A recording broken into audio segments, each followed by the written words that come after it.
Чигогийн 7 хоногийн богино уншлага тавтай морил эдгээр 3 хүзрөөс хамгийн их татагдж байгаа нэг хүзрөө сонгоод уншлагыг хүлээж аваарай.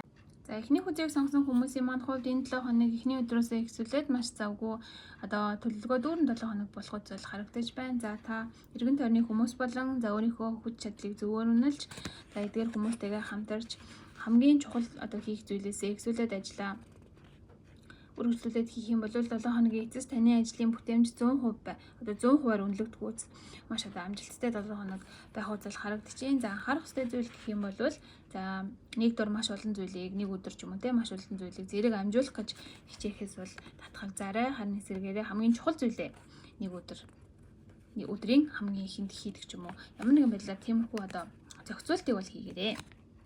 За 2 дахь өдрийг сонгосон хүмүүсийн маань хувьд өнгөрсөн 7 хоног болон за өмнө нь ямар нэгэн харилцааны юм уу эсвэл ажил дээрх гаргасан алдаан дээрээ илүү анхаарлаа хандуулад за түн дээрээ урагшлахгүйгээр те нэг иргэн босолт хийхгүйгээр цаг алдаад байх магадлал өндөртэй байгаа учраас за алдаан дээрээсээ суралцаад дараагийнхаа үйл ажиллагаанд илүү анхаарлаа хандуулж за иргэн эрэлт хийсэн юм 7 хоног болохыг зориорой. За мөн ямар нэгэн мэдгүй чадахгүй зүйлс байх юм бол эргэн тойрны хүмүүс за ялангуяа өөрийнхөө дээд албан тушаалын хүнээс туслалцаа авч зөвлөгөө авах нь маш зөв сонголт байх болно.